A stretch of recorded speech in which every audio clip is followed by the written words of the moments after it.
Hello, I welcome you all once again to my channel Explore Education. I am Dr. Rashmi Singh, Assistant Professor, Department of Education, SS Khanna Girls Degree College, University of Allahabad. And this time I am going to discuss with you a new topic in educational psychology, that is role of nature versus nurture in intelligence. हम लोग पहले भी nature versus nurture की बात कर चुके हैं और एजुकेशनल साइकोलॉजी में ये विवाद बहुत पुराना है। आई मीन साइकोलॉजी में हम लोग एजुकेशनल साइकोलॉजी पढ़ते हैं कि बालक के विकास में, उसकी पर्सनैलिटी में, उसके कॉग्निटिव डेवलपमेंट में, इंटेलेक्चुअल एबिलिटी में क्या ज़्यादा महत्वपूर्ण है, उसकी प्रकृति, उसके जीन्स, जो हेरिडिटी जो उसको उसके माँ बाप से मिला है, या वो पोषण, वो इन्वायरमेंट जो उसको जन्म के बाद मिलता है। तो ये विवाद बहुत पुराना है। हम पहले इसको डेवलपमेंट में बात कर चुके हैं, इसकी अब नए कोर्स में आपके इंटेलिजेंस में भी दिया है, तो इस पर भी बात कर लेते हैं कि व्यक्ति की बुद्धि में उसकी हेरिडिटी का ज्यादा रोल होता है या उसके एनवायरनमेंट का ज्यादा रोल होता है। जो एनवायरनमेंट, जो एजुकेशनल कंटेक्स्ट, जो कल्चर भी अपना रोल प्ले करता है ना, वो उसमें पैदा हुआ है। तो जो इसको पढ़ने में समझ में आएगा ही, लेकिन एक जनरल बात कि जो पुराने लोग थे, मतलब साइकोलॉजी की शुरुआत में जो बातें होती थी, तो एक्सट्रीमिस्ट व्यू थे। कुछ लोग थे वो कहते थे नहीं नहीं नेचर जरूरी है, कुछ कहते थे नहीं नर्चर जरूरी है ना। लेकिन अब जैसे जैसे नया पर्सपेक्टिव आ रहा है, तो अब ये माना जाता है कि नेचर और नर्चर का विरोधी नहीं है, एक दूसरे के लिए परस्पर एक दूसरे के कॉम्प्लीमेंट्री हैं और दोनों की जरूरत पड़ती है, दोनों का अपना रोल होता है। ओके, तो ये क्रक्स है। और अब इसको देख लेते हैं कि the debate surrounding nature versus nurture in intelligence revolves around the relative contributions of genetic factors, जिसको कि नेचर कहा जाएगा, एंड एनवायरमेंटल फैक्टर्स, जिसको कि नर्चर कहेंगे, टू कॉग्निटिव एबिलिटीज, है ना। कि जेनेटिक फैक्टर कंट्रीब्यूट ज्यादा कर रहे हैं कि एनवायरमेंटल फैक्टर कर रहा है।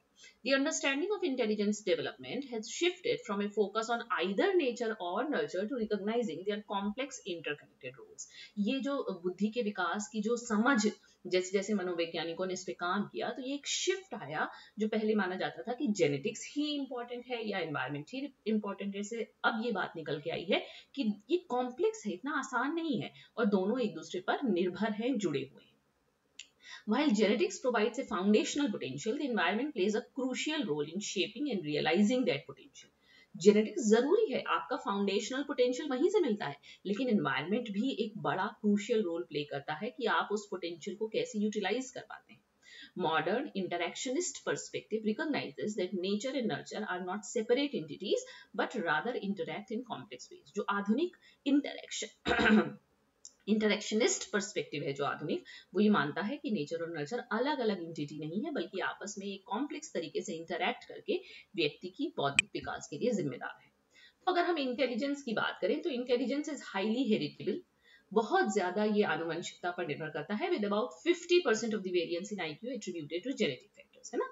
लगभग 50% हमारा जो आईक्यू का वेरिएंस है वो हमें जेनेटिक फैक्टर से मिलता है, based on studies of twins, adoptees and families. ये जुड़वा बच्चों पे, अडॉप्टीज पे, फैमिलीज पे ये रिसर्चेस करके निकाला गया। Heritability of intelligence increases with age from about 20% in infancy to as high as 80% in adulthood, suggesting amplifying effects of genes over time. मतलब अगर आप नेचर को मानकर चलेंगे और हम हेरिडिटी का रोल देखें, तो जो इंटेलिजेंस की हेरिडिबिलिटी है वो एज के साथ बढ़ती है। मतलब 20% जब हम इन्फेंट्स छोटे होते हैं, शैशवावस्था में होते हैं, तो लगभग 20% हम बिल्कुल वैसे रिएक्ट करते हैं जैसे हमारे माता पिता, और ये बढ़ते बढ़ते 80% हो जाती है एडल्टहुड में। तो ये माना जाता है कि जो जीन्स हैं उनका इफेक्ट एम्पलीफाई करता है, मतलब गुणात्मक रूप से बढ़ता है एज के साथ, समय के साथ। लेकिन अगर हम एनवायरमेंटल इन्फ्लुएंस को देखें, जैसे such as access to quality education, गुणवत्तापूर्ण शिक्षा की तक पहुंच कितनी है आपकी, इन्वायरमेंट कितना स्टिमुलेटिंग है आपका, तो ये भी इंटेलिजेंस पे एक सिग्निफिकेंट इम्पैक्ट डालता है। जैसे बहुत सारे कारक, जैसे गरीबी, कल्चरल इन्फ्लुएंस, सांस्कृतिक प्रभाव, और पुअर स्कूलिंग, और अच्छे स्कूल विद्यालय में आपकी स्कूलिंग नहीं हुई है, promote an environment that challenges an individuals intellectual development. ये एक ऐसे एनवायरनमेंट को प्रमोट करते हैं जिससे कि व्यक्ति का बौद्धिक विकास को चुनौती मिलती है, मतलब प्रभावित होता है, नुकसानदेह होता है। Shared environmental influences like family background are more influential in childhood, whereas non-shared experiences are more important later in life.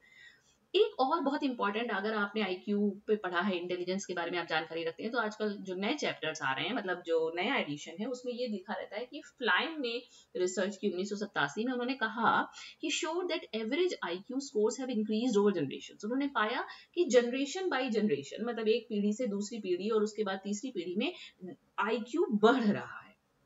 तो कहाँ से बढ़ रहा है IQ? इन्वायरमेंटल इंप्रूवमेंट से, नॉलेज बम्बार्डमेंट से, इंफॉर्मेशन एक्सप्लोजन से, इंटरनेट युग से ये सब हो रहा है। तो ये किसका प्रभाव है? ये इन्वायरमेंट का प्रभाव है। इसी को known as the Flynn effect भी कहा जाता है। Can lead to substantial gains in cognitive abilities. मतलब हमको यहाँ पे भी साक्ष्य मिल रहे हैं कि हेरिटेबिलिटी भी है इंटेलिजेंस की, ये भी साक्ष्य मिल रहे हैं फ्लाइन इफेक्ट के द्वारा कि इन्वायरमेंट भी जरूरी है। तो की इनसाइट इससे हमको क्या क्या मिले कि इंटेलिजेंस पे जेनेटिक इन्फ्लुएंस होता है। Intelligence is significantly influenced by genetic factors with individual differences largely determined by genetics, है ना। Advances in molecular genetics have identified specific genes that influence cognitive abilities and disabilities, highlighting the genetic basis of intelligence. जो molecular genetics में advancement आ गया, बहुत काम हो गया इस पे, तो उन्होंने अब specific genes निकाल लिए हैं कि कौन से वो genes हैं जो आपकी cognitive ability को influence करते हैं, disability के लिए कौन सा genes जिम्मेदार है और तो ये जो बुद्धि है उसके जेनेटिक बेसिस को हाईलाइट करते हैं। और इन्वायरमेंटल इन्फ्लुएंस भी है।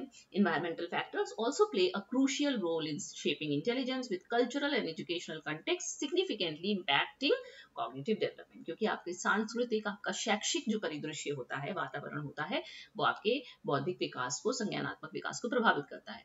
The interaction between genetic predispositions and environmental factors suggest that the environment can enhance or suppress genetic potentials. जो आपका जेनेटिक पोटेंशियल है उसको बढ़ा भी सकता है और घटा भी सकता है वातावरण, है ना। फिर heritability and cultural load. Heritability coefficients for intelligence vary across different cognitive abilities with culture loaded subtest showing higher heritability than culture reduced subtest. ये बता रहे हैं कि कल्चर की भूमिका है, तो कल्चर की भूमिका होने से वातावरण की भूमिका हो गई, है ना। कल्चरली इन्फ्लुएंस्ड एबिलिटीज में have a stronger genetic component. फिर हिस्टोरिकल पर्सपेक्टिव्स एंड शिफ्ट क्या बता रहा है कि historically the debate has seen shifts in focus. जो शुरुआती रिसर्चर्स थे, जैसे फ्रांसिस गैल्टन का नाम आपने सुना होगा, गिफ्टेड बच्चों पे इन्होंने स्टडी की थी, वो जेनेटिक डोमिनेंस को एम्फसाइज करते थे। लेकिन जैसे मैंने आपको पहले भी बताया कि जैसे जैसे रीसेंट स्टडीज आ रही हैं वो बता रही हैं कि इन्वायरमेंटल फैक्टर्स का भी सिग्निफिकेंट रोल होता है। तो the complexity of disentangling genetic and environmental influences has led some researchers to view the nature-nurture debate as an oversimplification, advocating for a more integrated approach. तो अब बताया जा रहा है कि आप ये मत कहिए कि नेचर जिम्मेदार है या नर्चर जिम्मेदार है, बल्कि दोनों आपस में इंटरैक्ट करते हैं। इंटीग्रेटेड अप्रोच जो है वो व्यक्ति की बुद्धि के लिए जिम्मेदार होती है। तो मॉडर्न पर्सपेक्टिव क्या है? मॉडर्न पर्सपेक्टिव आपका हो गया इंटरैक्शनिस्ट पर्सपेक्टिव, यानी कि इंटरैक्शन करते हैं कौन कौन? नेचर और nurture. Both genetic and environmental factors are seen as interdependent. दोनों एक दूसरे पर परस्पर प्रभावी हैं, mutually influential in the development of intelligence. This perspective acknowledges the dynamic interplay. दोनों गतिशील रूप से एक दूसरे पर क्रिया कर रहे हैं। कौन? आपका जीन, जेनेटिक प्रीडिस्पोजिशन जो लेकर आप पैदा हुए हैं और जो वातावरण आपको मिला है। जेनेटिक प्रीडिस्पोजिशन क्या है? आपको फाउंडेशन देता है, जबकि एनवायरनमेंट जो है वो एक रोल प्ले करता है कि कैसे आप उसको मैनिफेस्ट कर सकते हैं, उसका प्राकट्यकरण, उसको दिखाएंगे कैसे। The synthesis of research indicates that intelligence is shaped by both genetic and environmental factors. तो अब अनुसंधान क्या बता रहा है कि जो व्यक्ति की बुद्धि है वो दोनों ही कारणों से प्रभावित होती है, उसके आनुवंशिक कारण से भी और पर्यावरणीय कारण से भी। और क्या बता रहा है कि दोनों ही जिम्मेदार हैं। जैसे इपीजेनेटिक्स जेनेटिक्स की एक शाखा है, ये कहती है कि environmental experiences can affect gene activity. जो वातावरणीय अनुभव है वो जीन एक्टिविटी को बदल सकते हैं, है ना। और जैसे न्यूरोप्लास्टिसिटी बताती है कि जो ब्रेन है वो जिंदगी भर काम करता रहता है, जिंदगी भर अडेप्टेबल होता है, जिंदगी भर उसमें चेंजेस आते रहते हैं। तो ये भी बता रहा है कि इंटेलिजेंस जो है वो एकदम स्टैटिक नहीं रहेगी, बल्कि जैसे जैसे इन्वायरमेंट आपको मिलेगा वैसे वैसे बदलती जाएगी उस पर। इसका मतलब इन्वायरमेंट का भी इफेक्ट है। तो ये इपीजेनेटिक्स, ये न्यूरोप्लास्टिसिटी, ये इंटरैक्शनिस्ट पर्सपेक्टिव सब ये बता रहे हैं कि बुद्धि जो है वो नेचर और नर्चर दोनों से प्रभावित होती है। तो इसके कुछ इम्प्लीकेशंस निकल के आए, जैसे पर्सनलाइज्ड लर्निंग, क्योंकि जेनेटिक्स से भी प्रभावित है तो आपको पता है कि व्यक्ति को आप उसके जो जीन्स भी उसका जिम्मेदार है इंटेलिजेंस के लिए, तो आप पर्सनलाइज्ड लर्निंग दीजिए, है ना, टेलर्ड एजुकेशन दीजिए बच्चे को।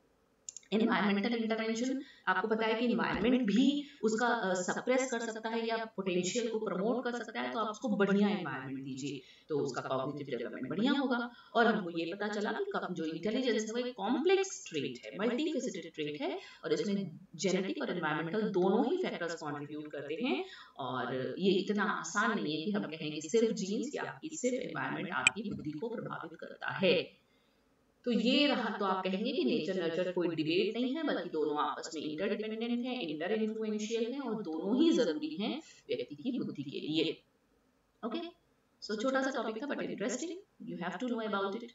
So thank you, and don't forget to like and subscribe my channel, Explore Education.